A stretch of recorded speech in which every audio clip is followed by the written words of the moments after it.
Okay, welcome back. I'm Angela Giles, the host of a Savage Angel podcast, and I've got the most larger than life, amazing Ralph Crawford here. So, Ralph, I'm so excited to have you here. And not only are you amazing to talk to, but you work for a company that was started by a woman. And Absolutely. that's like, for me, that's super cool because most of the people that I interview on this podcast that are men that are amazing do not work for women. And I love that. When I first met you and we started talking about it, I'm like, okay, this is so cool. I can't wait to interview you. So, Ralph, why don't you go ahead and introduce yourself and tell us all about Alicia and then let's dive in. Well, first off, thank you for having me. You're My name welcome. is Ralph Crawford. I'm the general superintendent for Jimerson Underground. Jimerson Underground was started in 1987 and incorporated in 1989 by Miss Alicia Jimerson. And he has a cowboy hat on, so you got to say where you're from. Oh, if it's not obvious, Texas, specifically Houston, Texas, and the surrounding region. So tell us a little bit about yourself. Just, a little. I don't ever do the whole long bio thing because that's Okay. boring. I like fun snippets of who you are and what you've done. And then I want to dive in and ask you some questions about what it's like to work Okay. for a woman boss in this arena. Okay. Well, I got started in the underground utility business in the mid to late 90s with C.E. Barker, who's also friends with Jimerson Underground. Yeah, it's pretty cool to start with someone who's actually friends with who I plan on finishing out my career with. But I have been in it since I would say 1996, and I've been a part of some pretty cool projects like the Texans Stadium, a lot of airport work thanks to Jimerson Underground, and a bunch of nice sized projects throughout the Houston area. I've seen the growth exponentially over the last 30 years. I've been in it 29 years. Next year will be my 30th year in underground utilities. Long time, but a short time. The years go by Oh my fast. God, it goes like that. So, yeah. But Miss Alicia was actually a founding member of women's construction in Houston. She has been the vice president of the entire rodeo. And I don't mean just like the committee. I mean like the rodeo, the Houston rodeo, and everybody knows what that is. She was a board member of the Houston Contractors Association. That's my most recent post on LinkedIn. The vice president, and in 2011 became the president of the Houston Contractors Association. So, So cool. I mean, we yeah. talked all about that. I'm like, okay, we have to so interview you. I want you to bring her on next time. Yeah, maybe so. There's also another cool snippet about Miss Alicia, other than how she treats us. She was appointed by Mayor Anise Parker of the city of Houston to be the Office Business Opportunity Chairman. Office of Business Opportunity is what it is. And she was roughly on there for 8 years. Yeah, because she was a woman owned business, and the reputation of her company was a huge draw for me coming to this company. Well, tell us a little bit about her reputation and what it's like to work with someone of her caliber. Oh I my think God, yeah, it's like I amazing. seriously, and this is not men versus women. It's not No, like that. It's like literally, I think women in the construction and trade field, it's just a smaller percentage. And it to is. yeah, and I think that there's something to be said for a woman, especially that, got her start in this in 1987, even, Yes. however many years ago that was. We don't want to date ourselves, but still. That was a time, well, Miss Alicia holds it very well for the record. In the 80s, let's be honest, it's not the easiest now, but it was extremely hard in the 80s for a woman to get a foothold in the construction market. That is predominantly a male-driven industry. Miss Alicia's company deals with very heavy hitters like Manhattan and Turner, Bond Construction, a few others, Tellefson. We're doing a lot of work with them now. Real heavy hitters in the industry. I was with a company for 13 years as their general super, and I liked it, but their vision was not aligning with what I envisioned, which was people come first.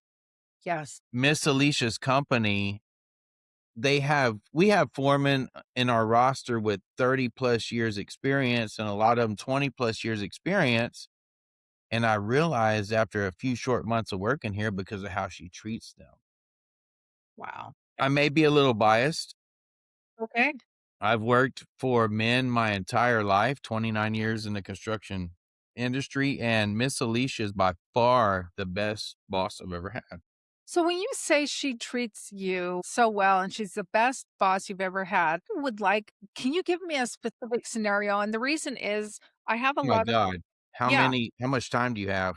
well, I've got all the time in the world. But I will say, in all seriousness, though, I have so many viewers. And I think even the other people that I interview, I want to hear what she does that makes her company stand out so much that someone else can glean something from it and implement in their company.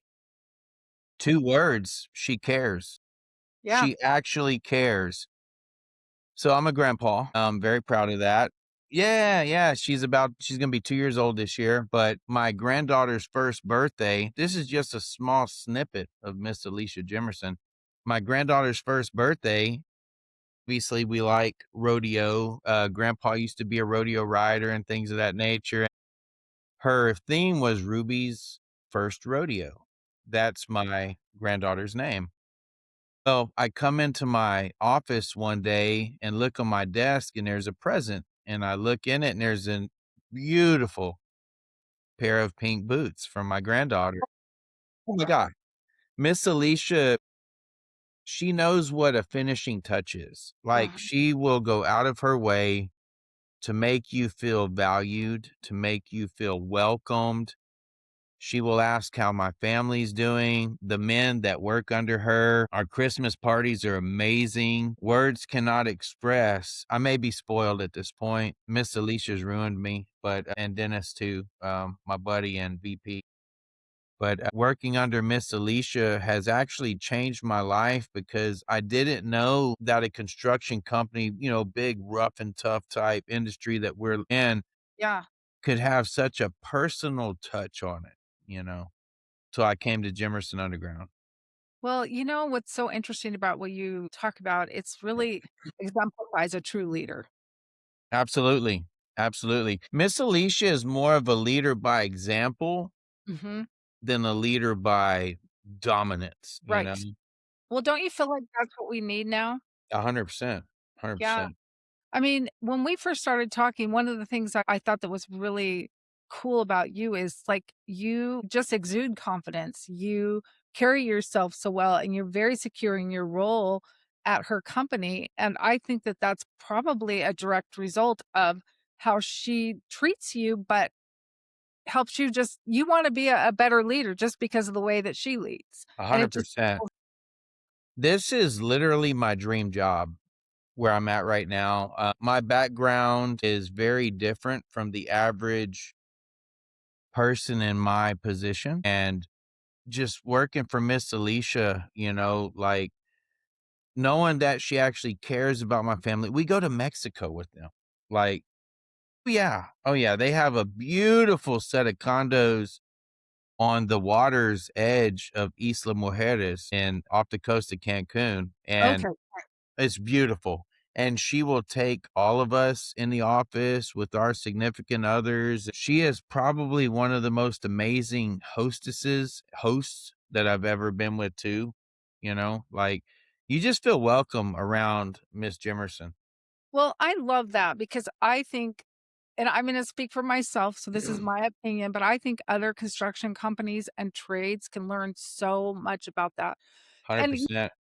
they really can. And the reason that I thought this was so important to talk about today is because in interviewing all of these other companies, one of the things that people are talking about is the lack of skilled workers and how hard it is to find the right fit for your company. And I thought, well, if you have a leadership that leads by example and everybody like leads in their own role, like how they do at her company where you are, and you're the shining example of that, your company becomes a company that people want to work for.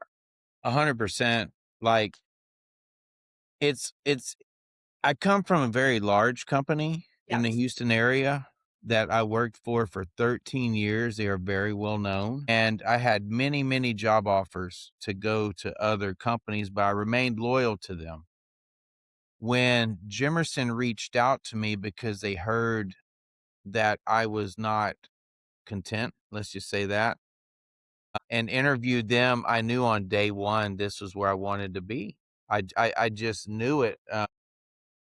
Just day 1 of the interview, I was like, "Oh my god, if I get on here, this is my dream job," you know? Well, and that's key. So yeah, so I will tell you it's some of the other companies. So I interviewed someone, and they were mentioning how they have a friend, let's just put it that way, that has a company out of the Midwest. And one of the things that they're having to do is really think outside the box. How I bring in skilled workers? Because like electricians, I think we're 500,000 less than we need in the United States. So what they're doing, and they're doing this all legally, by the way, but they're going to Mexico, they're bringing back people. They're helping them get their, apartment. They're helping them get their green card. They're bringing their families across. They're training them. Like that's how extreme some other companies are doing it. There's a couple companies that are actually starting their own academy. And this is what I just want to share with you because this touched my heart too. They literally have their own academy and they will take people. Say you're a 31-year-old woman, you became a single mom and you don't want to wait tables anymore. They will train you on, they do, I think, new home construction. They'll train you in something related to that and you can come work for them. Like they'll train you. And I'm like, they train displaced workers or people that need to level up in their careers. Let's just say that, right? That want to. That made me almost cry because I'm like, these companies care, like they actually care. And I think that that's an example of if you think you need more help and you can't find the right workers, maybe you need to look internally inside your company. How can you level up? Right? How can you actually care about people so you get the right reputation so people want to come work for you and or look at things a little bit more outside the box on ways that you can support Americans, right? That need jobs and that want to do something different. And yeah, there's other things and really other cool programs that people are putting out there, but I think yours and the academy that I was talking about are the ones that really touched me the most. So, yeah, I think it's really great. So, another thing I wanted to talk to you about is AI. I think that this is a really important to talk a really important topic. I can't speak today to talk about as it relates to the construction industry and the trades. Because, there's some mixed opinions out there. I would love to get your take on it. So it is mixed, I'll Yes. say that. I'm old school. I was lucky enough to come into the construction trade with the old school guys where I learned how good products were built. Also be part of the new technological movement. AI is not going away. I know this. I know this. It is revolutionizing so many industries and I see a lot of it and I know you do too on LinkedIn, AI. Like when I type up a post, they ask if I want AI to generate it for me. No, I want to generate it myself. But For you. yeah, I could see AI when it comes to technical takeoffs or things of that nature really coming into play in the construction industry. Now, what we do, which is laying large diameter pipes at very deep and dangerous depths in a safe manner, it's always going to take a human touch to monitor and protect that. But when it comes to like takeoffs and designs and things of that nature, I could see AI really stepping in and kind of changing our industry. Kind of how GPS did. We used to drive blue top stakes make grade. Yeah. I remember doing it with WT Byler, and I'm proud to announce them, by the way. WT Byler's a amazing company in Houston, and they're in a few other states, but driving blue top stakes in the ground to establish grade so that the machine can cut the earth to make grade. Well, now we use GPS satellite devices that go out and just put you points wherever you want, with very precise, measurements. And I could see AI coming in, especially when it comes to like design and things of that nature, and just kind of changing the game on construction. Well, I agree with you on that, and one of the things that I firmly believe after I mean, I've talked to so many people in the construction and trades over the past couple months, and the thing that's standing out for me is the larger companies are adopting AI already. I mean, some of the things that they're doing on the behind the scenes with exactly like what you're talking about, even their accounting systems, like, time cards, all of the things, right? Everything is starting to be AI driven, but where I see it impacting more is the small business owners, more of the mom and pop, right? Because I can't tell you how many people I have talked to that either are still doing an estimate by hand, literally, I've done or it. yeah, Yeah. someone telling me that their friend is still doing it by hand. And I am just like, with the profit margins right now, and this can totally change, but just right now, the profit margins are slimmer than they used to be. If you're still doing everything by hand, it takes longer and you can easily get bidded out by someone else that's the same size that's using AI because you can turn around things faster. You can do things faster. So And more I'm accurately. yeah, so I'm concerned about that. And the other thing is, but on the flip side, I think that a small business owner, specifically, like if you're talking a smaller mom and pop construction, because there's so many of those and they're also the backbone of our country, is just boots on the ground and really building those connections. I just talked to someone else today and he was talking about how he loves AI, but he's boots on the ground and some of the success his companies are having. He has 5 companies related to construction and different things related to it is because he still does a lot of the boots on the ground connecting. And I would be interested in what you think of that. It's going to evolve a little slower in what, so, in construction, you have general contractors, which we are not. We are a very specific and Right. niche type of Yeah. contractor. I could see with general contractors it being more and more implemented, whereas for a specific niche type of product that we deliver, Yep. it's gonna be a slower transition, but it's coming, and Yeah. I see it. I see it. Yeah. I mean, so with that in mind, would you have any specific advice to give to younger individuals that are looking to enter the construction, niche construction, general construction, trades, anything related to that? You've been in the Tons. I've given my son that advice. He's actually a supervisor too for an excavation company at 25. I would take him out in the summers when he was 16 years old out of school and make him do what I did to provide his going out money, but also to kind of bring him up to speed, like I actually do better than most of my college educated friends. And the secret to my success was don't show up for a paycheck. Anybody can do that. Anybody can do that. And it really aggravates me when someone wants to come in and do the bare minimum. Success for me was achieved by showing up before everybody. My wife used to always say, "Why are you coming out to the job if it doesn't start till 7? You're there at 6, 6:15." Because I'm going to process it through my mind and mentally prepare for my day.